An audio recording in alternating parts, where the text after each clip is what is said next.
खुरुमजरी हौजिक नुंथिनगी पुंग अनि ताखिबगा लोइनना story collection YouTube channel बु मियेंग ताबिरिबा पुनमकपु तरामना ओक्चरी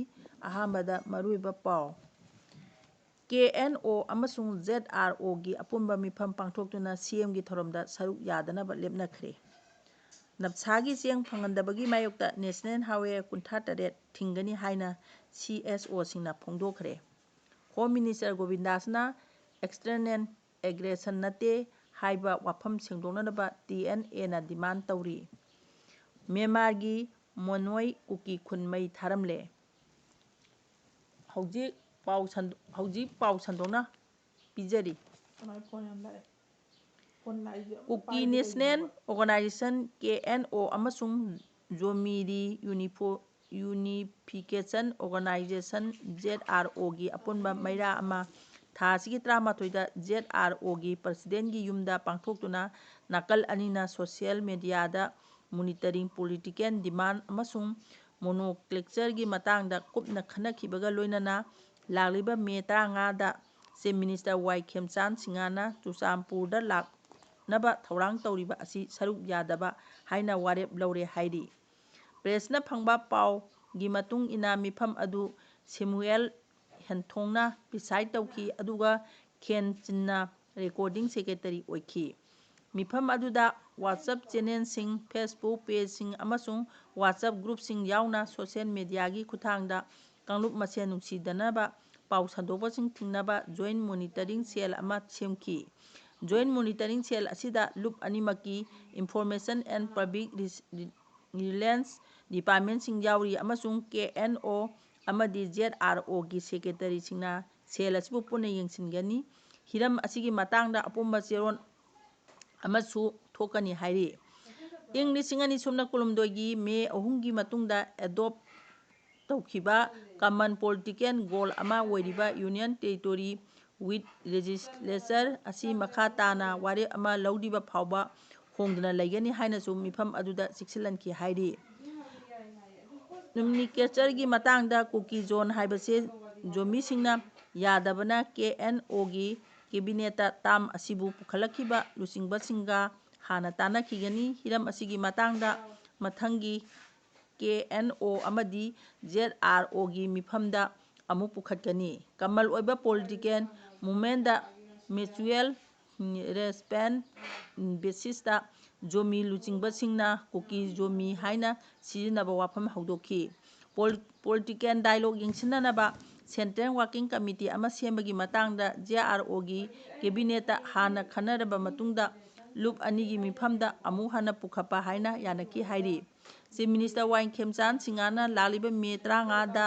चुचामपुरदा लाकलबा थौरांग तौरिबा असि लूप अनिमंगना चीफ मिनिस्टर की थौरमदा सरुक यादबा हाइना अमत ओइना लेमनकी हाइरी नुमित 5 की मनुंगदा मे थागी नफसागी एलोकेशन ट्रांसपोर्ट कंट्रैक्टर्सना मियामदा हंगदबाई तारबदी नेशनल हाईवे 38 इकोनॉमिक ब्लॉकेज चथगनी हाइना तमिलोंग CSO सिना फोंदोखरे Impui Naga union Liangmai Naga council Manipur Tamenglong zone रोमैना नागा काउंसिल मणिपुर तमिलोंग जेमे नागा काउंसिल मणिपुर जेट point tribes women association Tamenglong zone chairman and secretary association Tamenglong अमसुंग विलेज अथॉरिटी चेयरमैन काउंसिल चिंबा CSO सिंगना इकोनॉमी ब्लॉकेज चथबगी वाफम असी फोंदोखिबनी CSO सिंग असिना तामई नुंगबा अमसुंग तमिलोंग असेंबली कॉन्स्टिट्यूशन की ट्रांसपोर्ट कंट्रैक्टर ओइरिबा SY इंटरप्राइजेसना मे थागी नफसागी चेंग पीदना लैरी SY इंटरप्राइजेस असी असेंबली कॉन्स्टिट्यूशन अहुम असिगी अमत्ता ngairaba अमसुंग मरु ओइबा ट्रांसपोर्ट कंट्रैक्टर नि हाइरी अतमना मियांगी चेंग फंगंदबा असिना असेंबली कॉन्स्टिट्यूशन अहुम असिगी AAY अमसुंग PIS कार्ड होल्डर सिंगना चाउना अवाबा मायोंगना हले हाइरदुना मे 23 दगी नुमि 5 की मनुंगदा मे थागी नफसा एलोकेशन डिस्ट्रीब्यूशन पॉइंट सिंगदा पुंग फाना यहोंगदबनी हाइना CSO सिंगना डिमांड तौरी लागिबा मे 13 फावबगी मनुंगदा मखोगी डिमांड असि थबकतो ओंथोकपा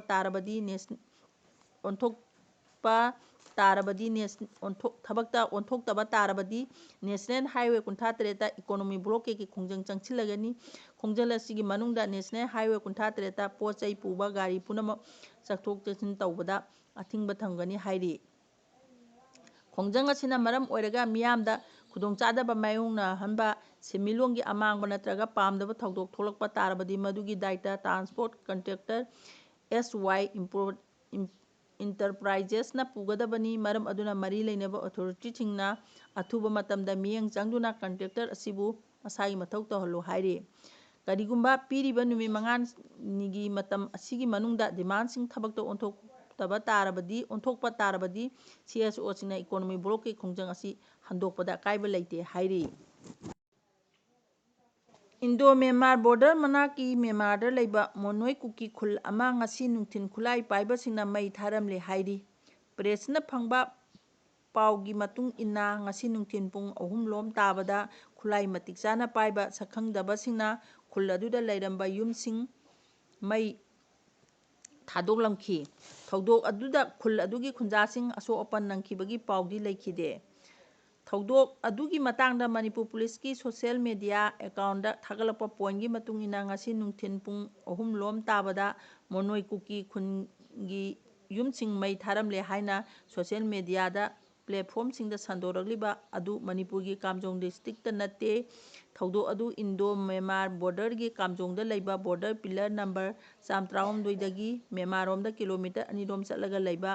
ꯃꯣꯅꯣꯏ ꯀꯨꯀꯤ ꯈꯨꯟꯗ ꯊꯣꯛꯈꯤꯕꯅꯤ꯫ ꯊꯧꯗꯣꯛ ꯑꯗꯨꯒ ꯏꯟꯗꯤꯌꯥꯒ ꯃꯔꯤ ꯂꯩꯅꯗꯦ ꯍꯥꯏꯔꯤ꯫